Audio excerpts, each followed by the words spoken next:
Howdy, everybody. Good evening. Good evening. Thanks for joining us. It's a very, very special evening with your Texas card dude, Brad Bethune. You asked for it. You wanted it. It's like Toyota. You got it. And I've got with me some very special friends, some very longtime friends that we reconnected recently at the East Texas Card Show. And we've been doing a lot of catching up over the past couple of weeks, and I wanted to at least have them on, shake a baby, kiss a hand. Oh wait, I can't say it that way. Shake a hand, kiss a baby, and just say howdy and introduce everybody, and just have some friends and some folks on and have some conversations. So on the show with me, the amazing, the incredible Robin. And and her husband Tom for the collectors. How are y'all doing? Good, Brad. Doing good, Brad. And by the way, she is not the brains of the operation. That's not what I know, okay? I can already see the steam fuming out of her ears, so we're gonna be in trouble already tonight. Oh no, that's just from working all day. Yeah, one of us has to have a real job. I hear you. That's my Kim's in there with a migraine, so I completely understand on that one. So, well, I appreciate you taking some time out and spending some time with me, and with my family and with my tribe and with my peoples. Absolutely. I wanted to first just introduce y'all to the group, and just y'all say howdy and tell us a little bit about yourself and how you got started into the hobby, and then we'll go into how we know one another. Oh, wow. Man, many moons ago, how I got started in the hobby was with my dad. And he collected, and, you know, me being the entrepreneur child that I was, I accidentally found some 1987 Topps Jose Canseco's. Nice. About 100 of them. My dad had a hoarding issue. So at 12 years old, I thought I would help him out by selling a few. I thought I was pretty smart, thought I knew what I was doing. Well, end result was he found out, tanned my hide a little bit, for, doing something wrong. Then he sat me down and he goes, all right, if you want to sell baseball cards, this is how you're going to do it. And of course, way back when,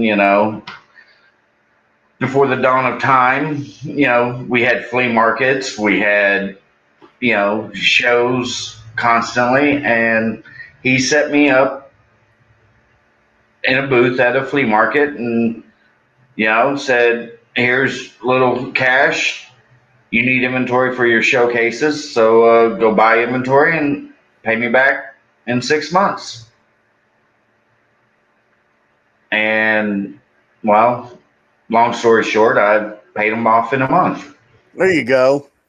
And I just, from that point on, I always did shows or a shop or just, I always wanted to be in the business. Mm-hmm. And then I dragged her into it. Well, tell me a little bit about Kim and I had stopped by. Tell us a little bit about that oil field, how you really pulled all your stuff up. Oh man, oil field, man. Well, spent the last 10 years in the oil field, always constantly on the road, going from town to town, state to state. There's not a state that I haven't seen. Well, East Coast. I didn't go too far east, but, spent 10 years in the oil field, and, when the pandemic hit, I realized I had way too many cards because, well, it was either go partying with the guys or go buy baseball cards. Well, I went and bought baseball cards. Mm-hmm. And, well, working 70, 80 hours a week, you just sit on the cards. And next thing you know, pandemic hits, and it's like, okay, now I got to make money. Now I got to do something. And, we talked about it, and she's like, well, we're doing great at shows. It's time to open a small shop. And of course, that's what you came to. Yeah. A little hole in the wall. Pretty awesome hole in the wall. And I tell you, it's pretty awesome. I loved it. Well, thank you. A lot of hard work and thought from both of us went into it. Great giving credit where credit's due. Well, my husband's leaving something out of this equation. Our house is not really large either, and when the ball cards actually start spilling over out of the extra room into the rest of the house, it's a pretty good indication that it's time to move into something a little bit larger. Yeah. Especially when you have a folding table set up in the middle of the room, and you still can't sort or move because it's so full of stuff. Or you wake up first thing in the morning, roll over, and you see Wade Boggs, 83 Tops, staring at you. That's not a horrible thing to wake up to. No. Well, it is if you're a Yankees fan. Wow, you just had to do it. Just had to bring it up, didn't you? Just had Yes, I to. did. You didn't. You just. Wow. So I know we've got some history through a mutual friend who's no longer with us. Rest in peace. And I'm still amazed at how small the hobby is, where you can meet some people back in, oh my God, but it's got to be what, almost 20 years now. Almost. I mean, meet somebody 20 years ago, have conversations, and then 20 years later, just kind of bump into each other and connect, and then all of a sudden you're at wow. That to me, that's again a nice aspect of the hobby and a nice way to just enjoy the hobby and meeting and shaking hands and kissing babies. Y'all tell the story better than I do. Tell us a little bit about, because it also rolls into the shop as well, Right. And that history. Spend a couple minutes on that. Well, years ago, when we met, we had the mutual friend Eric Wilkerson. Mm-hmm. He was the original owner of For the Collectors. Mm-hmm. My best friend, through thick and thin. And, funny side story real quick. I was mad at him for a month because he came up with the name For the Collectors. He beat me to the punch. And we always had fun with that, through the years. And then, we moved to Oklahoma and just kind of got away from the hobby. Sorry, we got one fly in here that loves me. Got away from the hobby for a little bit. And then out of the blue, like he always did, he'd call me up and go, "What you doing?" I go, "I'm sorting ball cards." Because back then that's what I did. I sat at home sorting cards. And he goes, "Well, I'm getting out. I'm just, the passion isn't there anymore. Mm-hmm. Do you want to buy me out?" And of course, I told him shut up, and I hung up on him just to mess with him. And he called me back. He goes, "No, dude, I'm serious. I think I'm done." And at the time, he was going through some personal issues. Mm-hmm. And, at the time, I couldn't afford to buy him out, but I knew someone that could. And well, through the process, we come to an agreement that, my guy would get all the cards and I would take the name for the collectors. And, I told him, I'm holding it till you're ready to jump back in, and, well, unfortunately, about a year later, his wife called me up and said he had passed. And, from that point on, it, for the collectors has meant so much to us. And when he passed, it kind of made us sit back and kind of get the vision of, that he wanted. He wanted it to be for the collectors, and he was very strong-minded, we shall say, about that. No, not him at all. Oh yeah, no. And and it made us realize what for the collectors meant.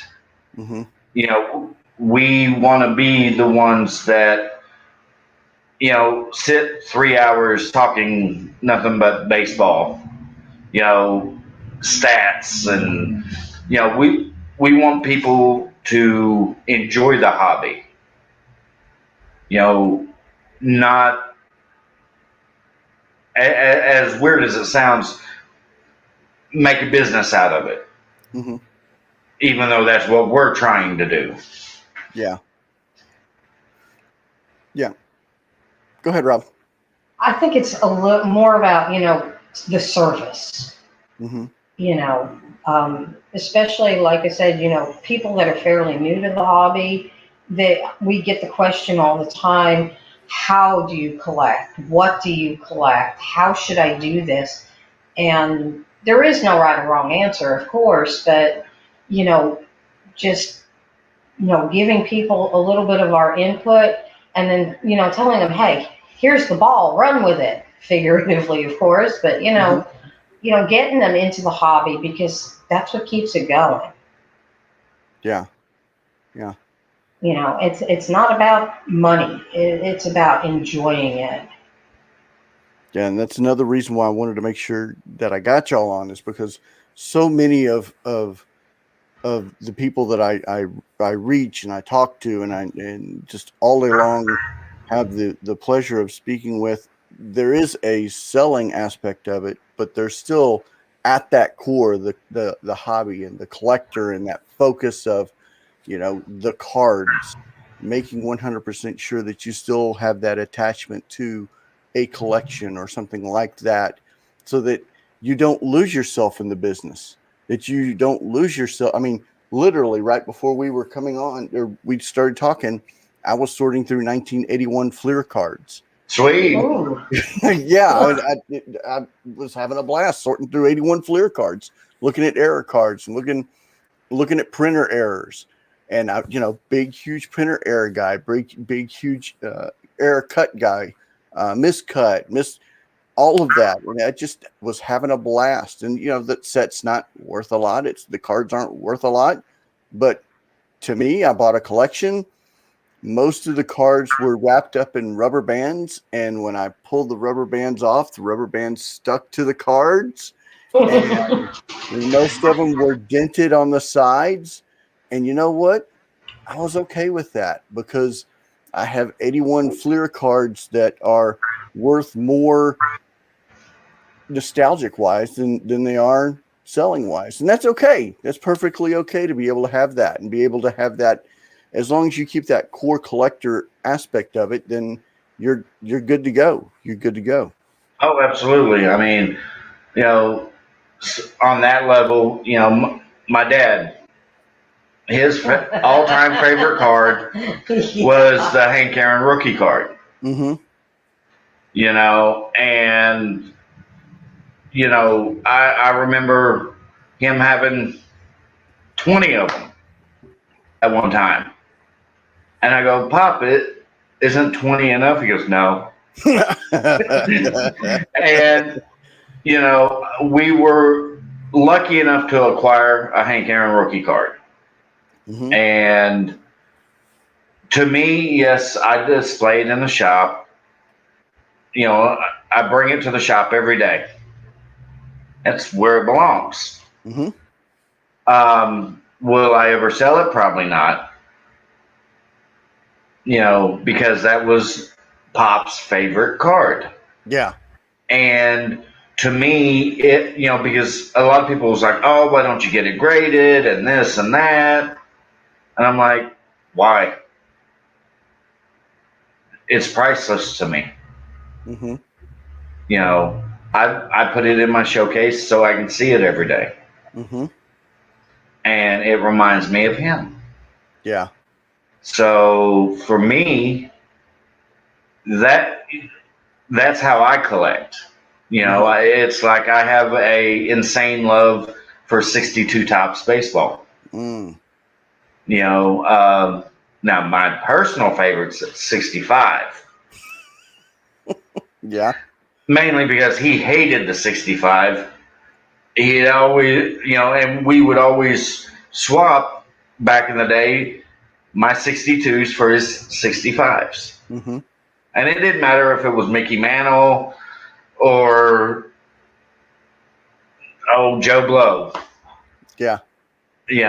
Oh, you got a Mantle? Okay, I'll take 2 Joe Blows and you're doing the dishes for a week. Yeah, there you go. That's trading. That's trading. Now, you want to talk about pure joy in collecting. That was his dad. Yeah. And I was actually lucky enough that his dad did teach me about some of the stuff that was before my time, even though there wasn't a huge age gap between me and his dad. He kind of caught me up on some of the stuff that I missed. Mm-hmm. And I mean, the knowledge, and again, like I said, the pure joy when we would have cards on the dining room table and he would come in the room and he'd see the cards on the table and he'd start leafing through them and he'd find something, even if it was dinged up or had a crease or didn't matter. Mm-hmm. Oh, check this out. And he'd tell you all about the player. Nice. And by the time he walked away from the table, you were sleeving it up for him and handing it to him. I mean, that's but again, it was pure joy to him. That's awesome. I mean, that man at 58, 59 years old be sitting on the floor in the bedroom playing with ball cards. Nice. Yeah, I mean, again, that was pure joy. That's passion. And, that's one of the reasons that, we do this. Mm-hmm. I love to see a person's face light up when they come in and they go, oh, wow, I really want that. They see something, right? Yeah, it could be a 50-cent card or, mm-hmm. Trevor Story, I mean, as long as it's not Todd Van Poppel, yeah. What's wrong with Todd Van Poppel? Come on, man. Oh, wow, my voice just went up 12 octaves. I know. How old are you, 12? Yes, I am. No, that was the next Nolan Ryan compared, if you ask my dad. Oh, okay. Well, that kind of falls into the same category as Greg Jeffries. Oh, there it is. No Jeffries hating. I'm not hating. I'm just saying it falls into that same category. Or Uwe Blob for me. I'll do my Uwe Blob of the Mavericks. There you go. The Great White Hope. There you go.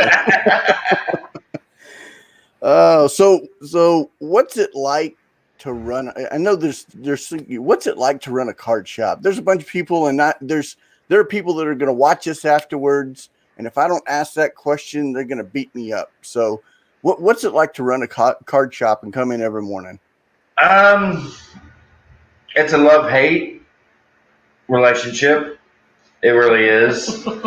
I love this business. I love the hobby end of it. Mm-hmm. I hate sometimes the trends that happen in this business. And when the kids aren't as involved as we were as a kid. And of course, there's the back of the house stuff that no one sees, the overhead, hey, am I going to show up to the shop and have electricity today? Yeah. Yeah, but, and we touched on this before, we went live. In the past couple of weeks have kind of re-energized me and said, you know what, this actually may work. There you go. Yeah. And then, of course, she gives me a list of things of not to screw up.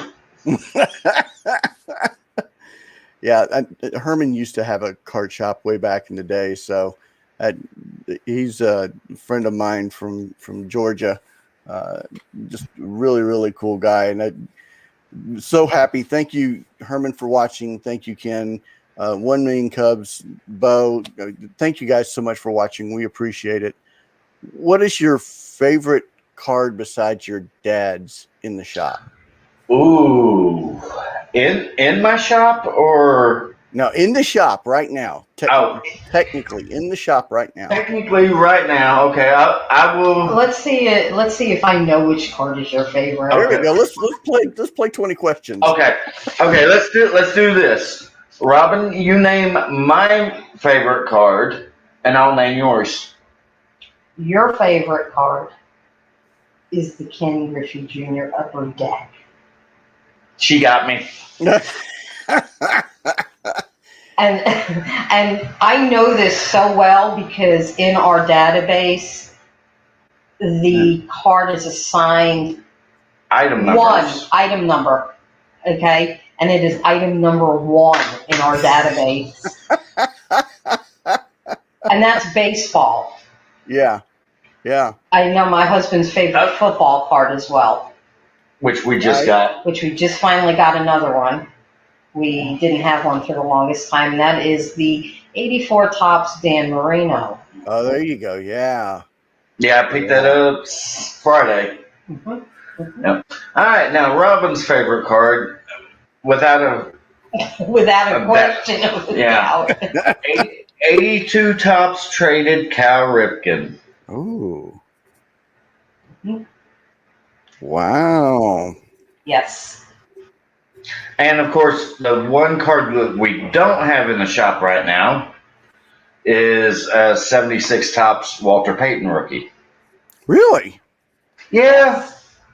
Well, even if I did get it in the shop, it wouldn't stay in the shop. Stay in the shop very long. And the funny thing is with the Walter Paytons, as soon as we get them, they get snatched up, and not by me.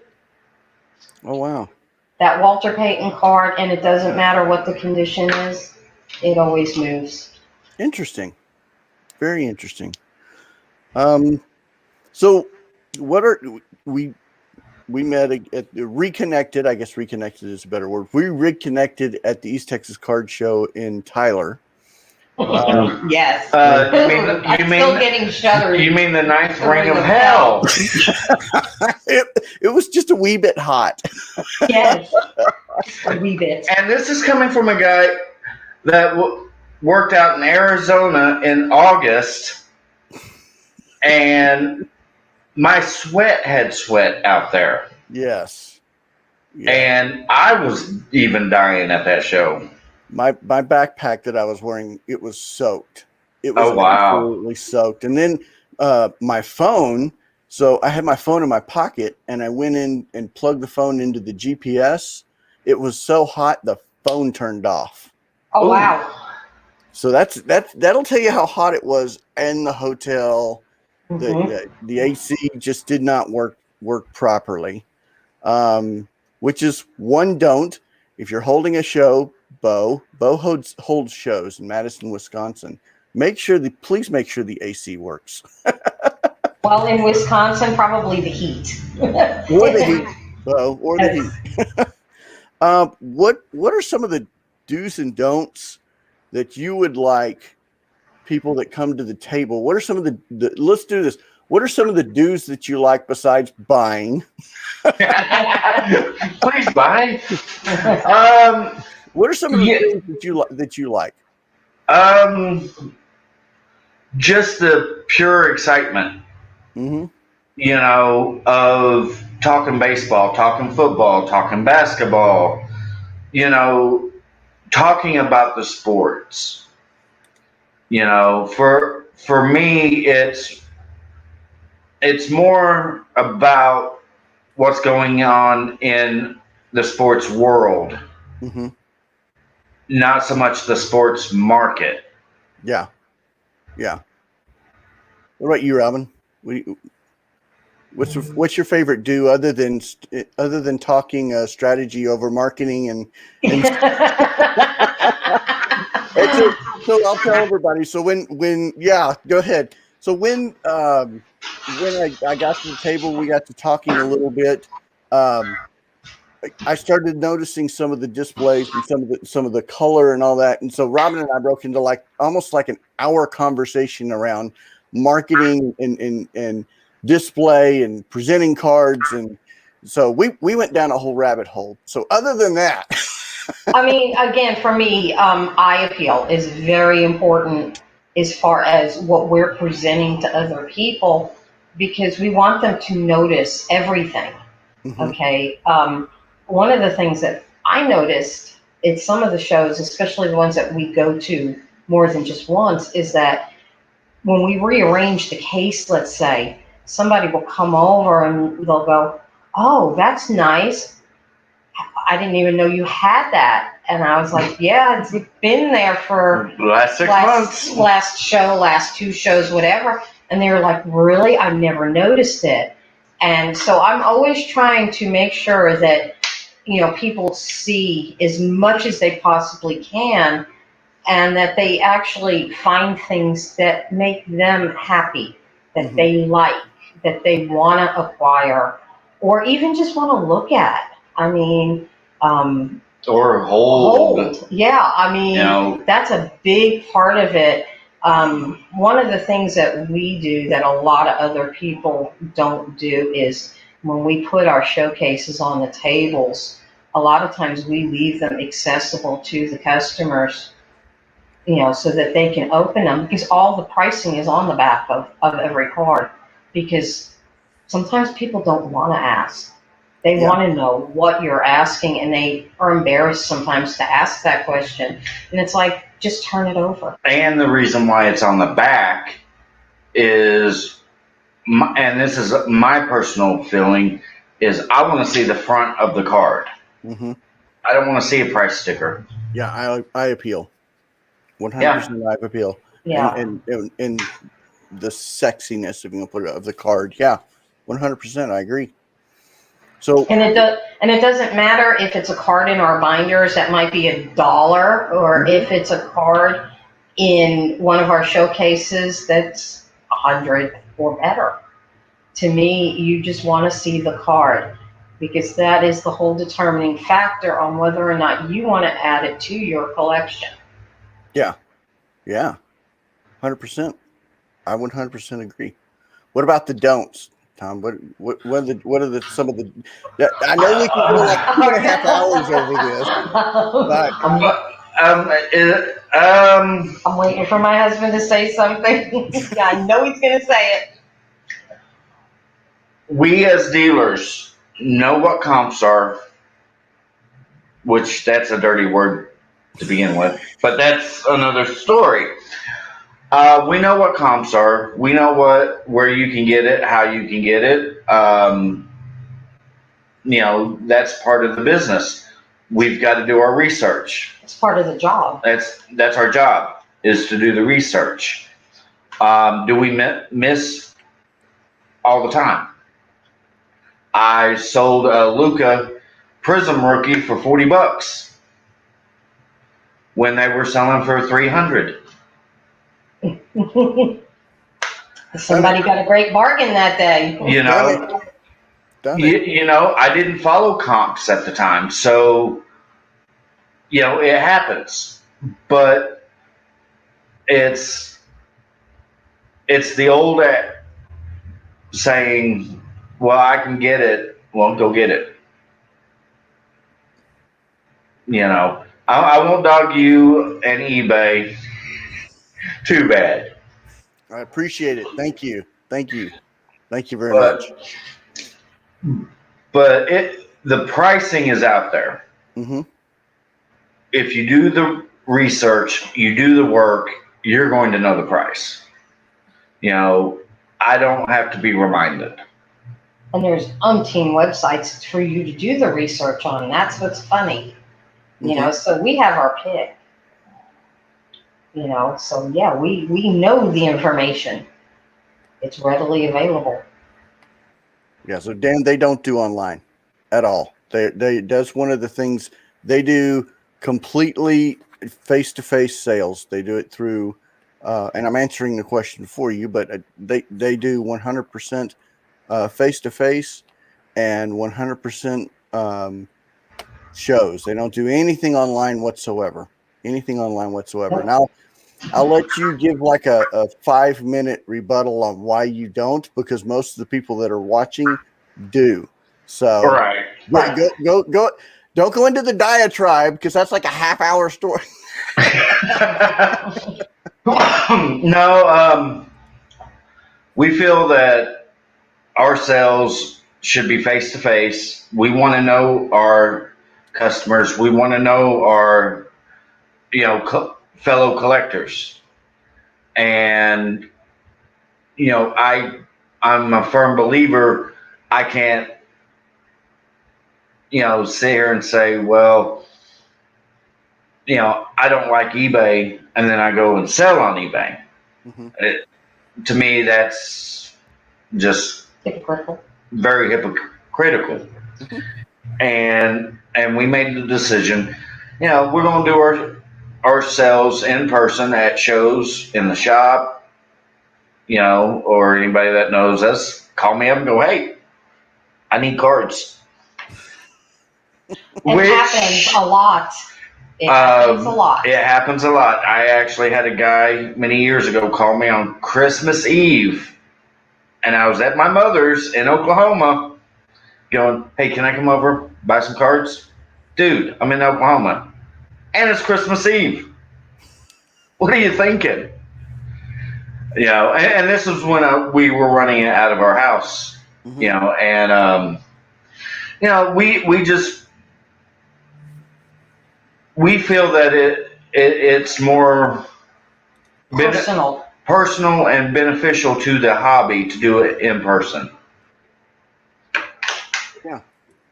Yeah. That's one of the things that, when I decided to go online, was because I'm by nature a sales rep. I have done face-to-face sales. I've done online. I've done over the phone. I was interested in how to grow the community and how to grow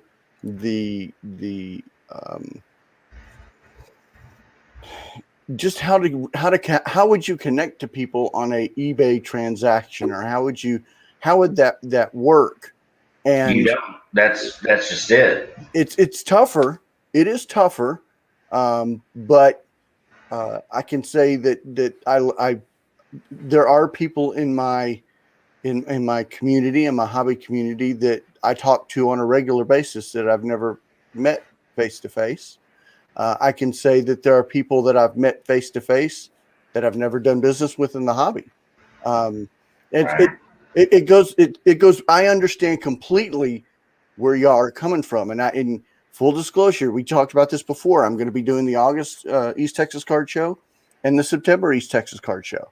I'm going to give that two shows, and to try to build that hobby community up. So I completely understand, and the hobby needs face to face. The hobby needs to have that community, however you try to build it. So I understand both sides of it 100%. 100%.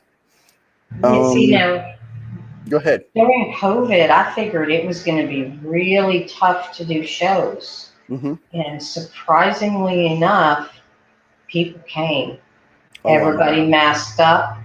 And yes, you may not have seen everybody's face completely. Or at all. Or at all. Like in my case, when I put on a mask, it pretty much covers most of my face other than my eyes. And I figured it was going to be tough.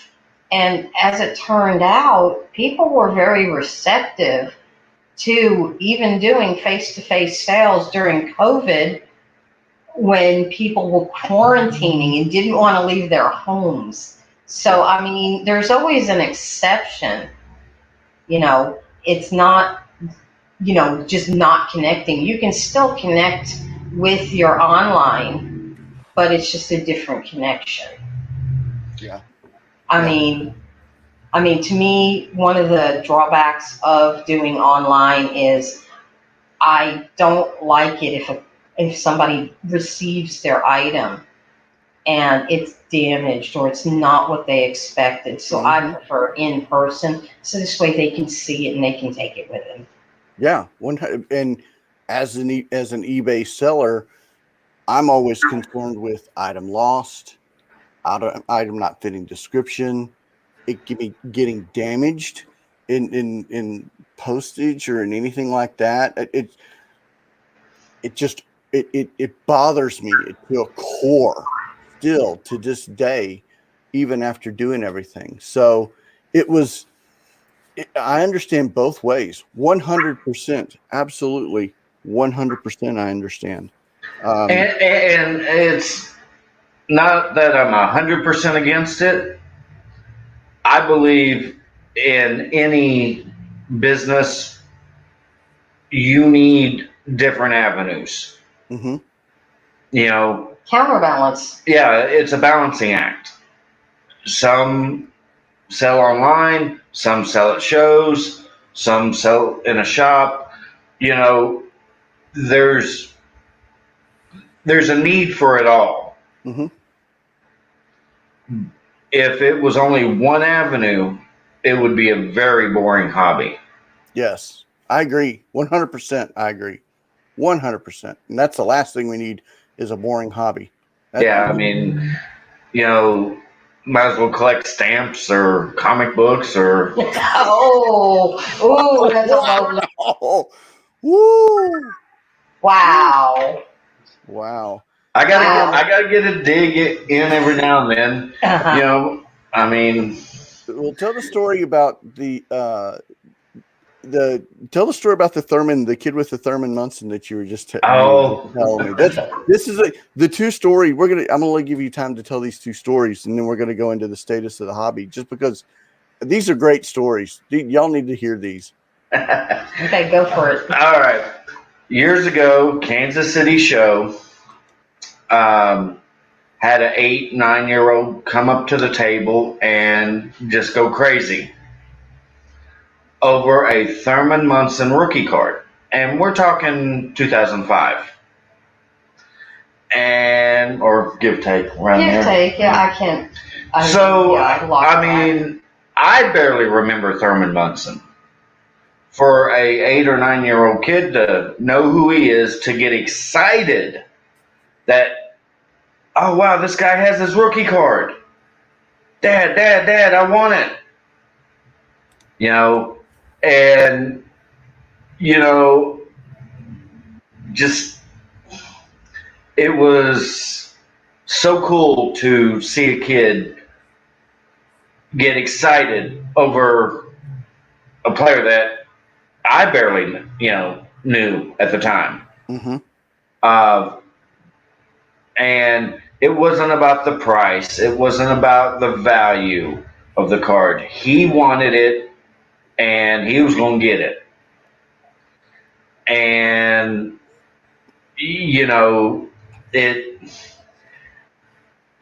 it's funny. I didn't even tell him the price. I just handed it to him.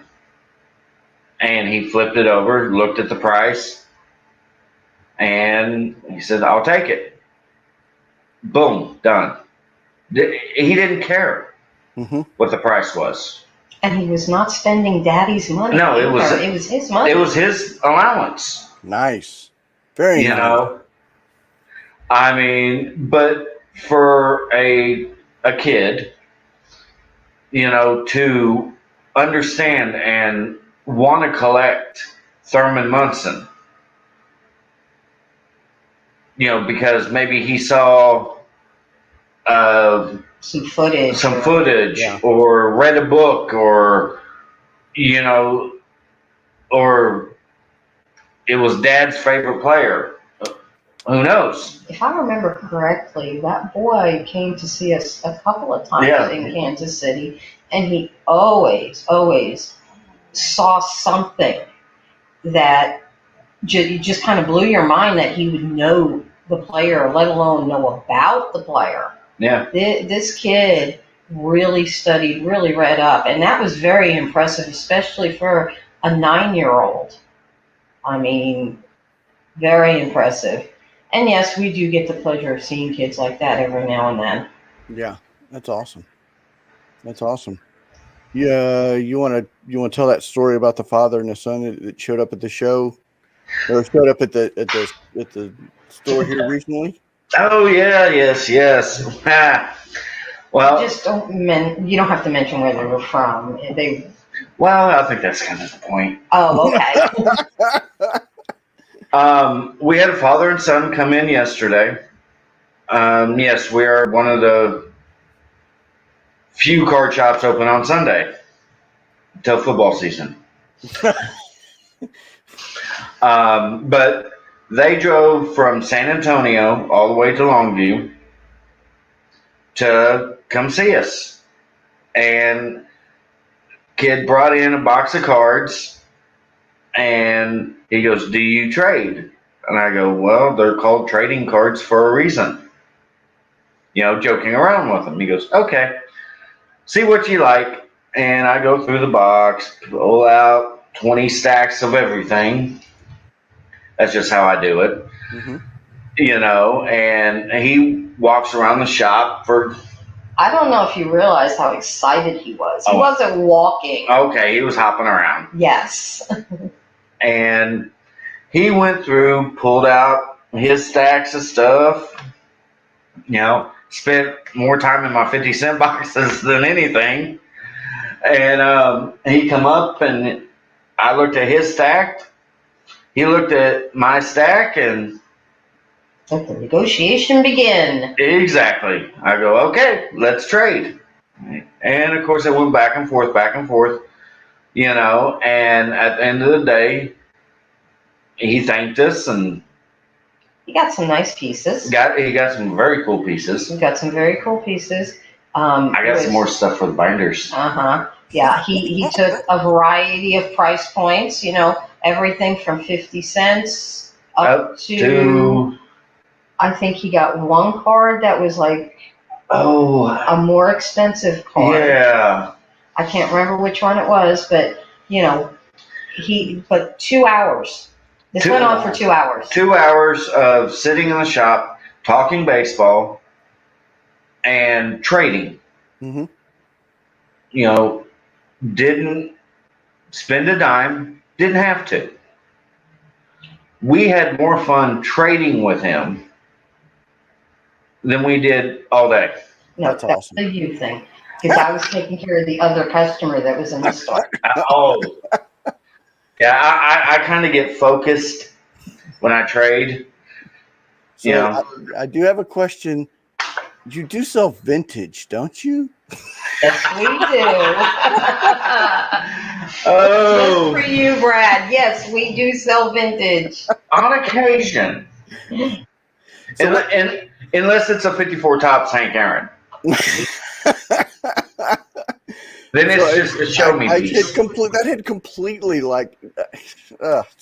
again, apologize. But I thought I'd make a good funny joke there. Or unless it's in a 98-degree room at the end of the table where it's the hottest. Yeah, and we don't sell vintage. Mark Will collects only vintage, and I that's why I did it, is because he's a vintage guy, and two vintage people get together. You kind of want to just, we need to laugh. If Absolutely. it's went so well.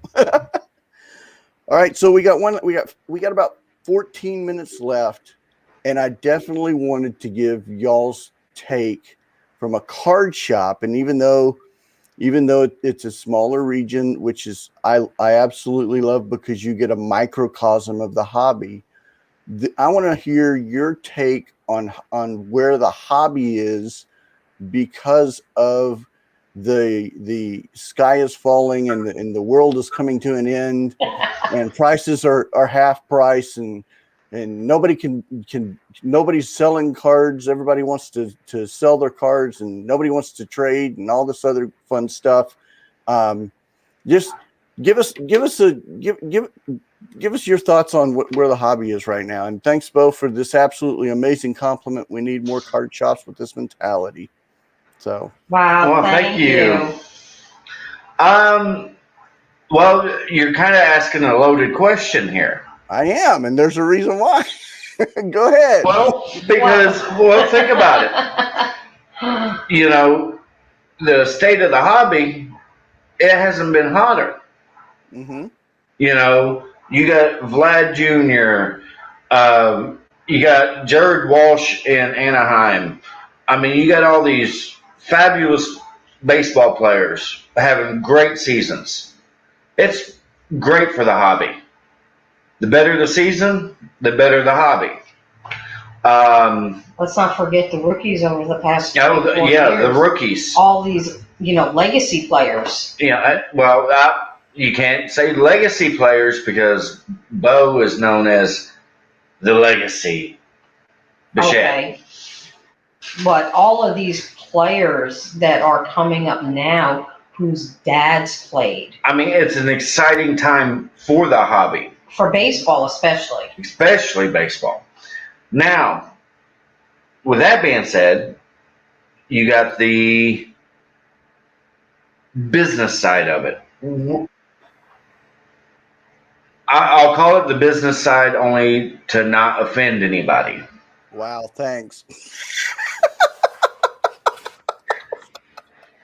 We're friends, everybody. Well, you have to have both. You got to have both in this business / hobby. You have collectors, you have flippers, you have investors, you have grown men wearing funny blue hats. I mean, oh, stop it.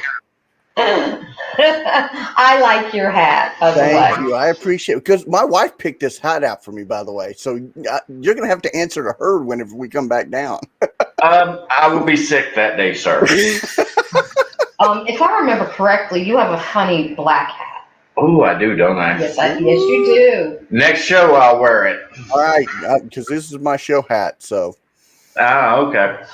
Well, now as far as the business is concerned, there are certain aspects that it's on a downslide. Mm-hmm. We haven't felt the effect because we're not a part of that community. Mm-hmm. I beg to differ. We have felt the effect a little bit, and that's in trying to fill the shop. Yeah, I mean, yes, we are getting more and more. Hey, do you buy? Do you buy? Well, yeah, that's part of buy, sell, trade. Mm-hmm. Other than that, as collectors and hobbyists, I should say, this is probably the craziest time we've ever had. And rule number one, if you worry about money, you're not going to make money. Mm-hmm. And I was explaining to Robin, I think the reason for our micro success so far is the attitude and the... We're not worried about the money. Yeah. It's not about the money. We're enjoying the hobby. Yeah. You know, and you know, the plus side to that is, yeah, money does come in. I get, you know, we got lights. You know, that's the reason why I'm wearing a ball cap, so I don't blind you. Go ahead, Robin. You were about to say something. I mean, at the end of the day, it's like I've told you before. Part of it is we actually just needed a little bit more space because the cards grew.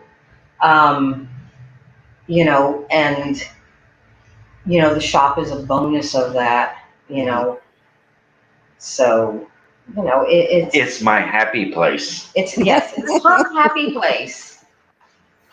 Well, it's almost happy. I'm still trying to talk her into letting me bring up the PS5. No. We don't have any room for a TV up here. I will mount a TV to the ceiling. Now, Brad has been in the store, so he knows it's not a lot of square footage. And if I remember correctly, you said it's very unassuming from the outside. Which is very kind of you. Thank you. I love your shop. I love your shop. It's definitely a small challenge for an outsider that's not used to the area to come to. I'll admit that. But absolutely, when you walk through the door, it's a.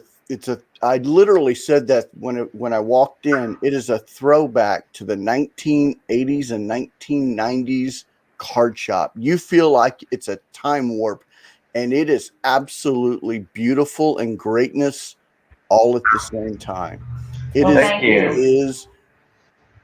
is a joy to walk into your shop, and I thoroughly, number one, appreciated the opportunity to come in. Number two, thank you so much for the welcoming hearts and allowing Kim and I to aggravate y'all on our day off. No, on your day off. It was you have this thing about my day off. The one day a week I get off. Maybe next time you head this way, Tom will have it finish having it repainted. There you go. In little bites here and there. It's too hot. I'm not as young as I used to be. And it's hot. It is Texas in the summer. Yes. So you're doing. What is the next show you're doing in August? You're doing the. We're going to be in Austin, Texas, at Kenny's Collectibles. Mm-hmm. He puts on a show once a month, and you know you can't.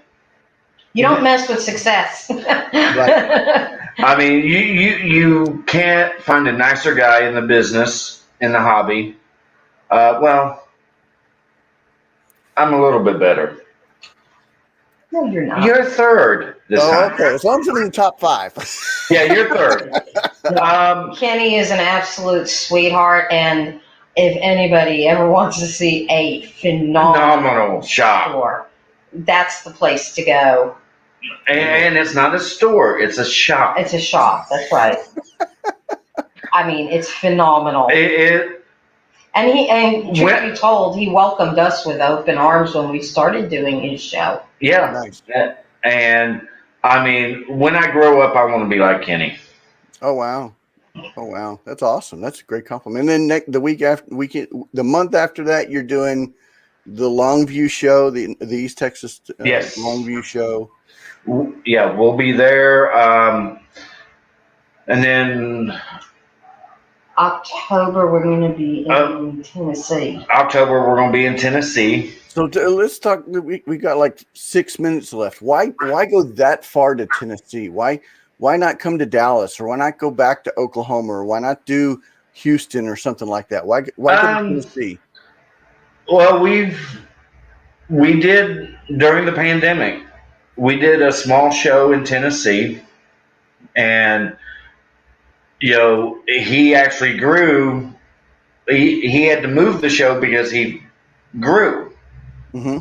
And we couldn't ever go back. And he contacted us and said, "Oh, by the way, I got a bigger location. Now I can have you back. Please come back." Mm-hmm. And for us, Well, originally he was one of the guys that saw us at another show. yeah, he saw us. He saw us at another show and begged us to do a show. We did a show, and it was just timing, trying to get back to him. You know, we like having 5, 6 tables at a show. We bring everything in the kitchen sink. Mm-hmm. That's just, if we bring any less, we wouldn't know how to operate. Yeah. You know, Dallas, we, you know, we look at everything, you know, from a shoestring budget. Mm-hmm. It's more profitable and quite honestly more fun to do these small shows. I wouldn't say more profitable. I would say it hits the pocketbook a little less hard. Okay, That is yeah. true. Now let's you know, Bo does his own show in Madison, Wisconsin.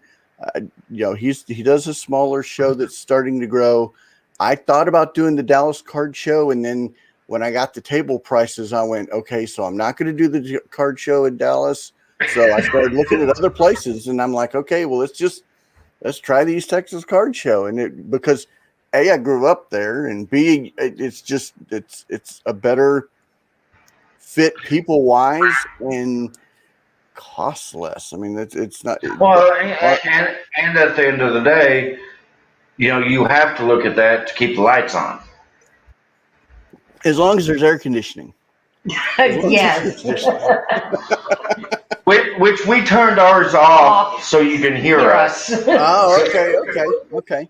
Well, we got about 3 minutes. I'm going to give y'all like the last word to let people know how to get a hold of you and how to reach out and shake a paw and Oh, that's almost funny, given the vet, the dogs up front. I know. Very clever. Very clever. Well, we're here in Longview, Texas, Tuesday through Sunday, till football season, of course, 11 to 7.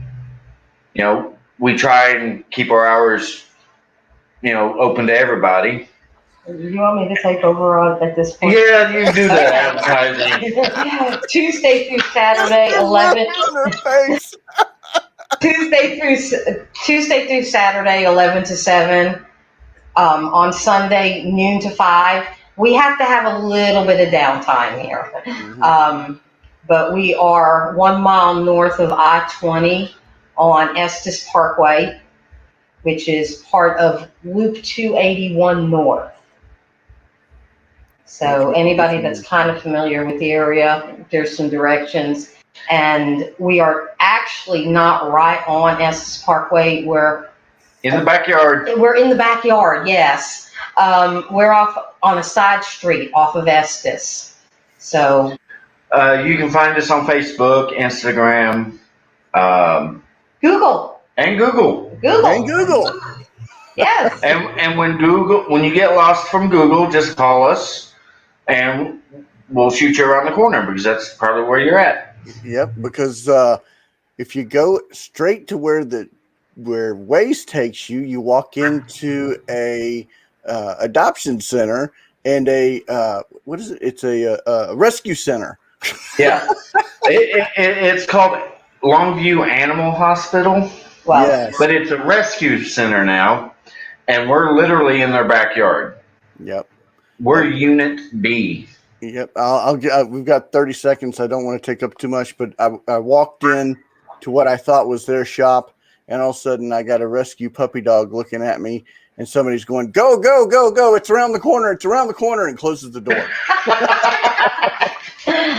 Yes, that would be the wonderful people that take care of all those rescue animals. All right. Well, we're running out of time. Thank you very much for your time, everybody. Go watch. Thank you, Brad. Thank you, Brad. And y'all have a fantastic night. And I'll see you tomorrow morning at 8 a.m. Central. Bye, y'all. Bye.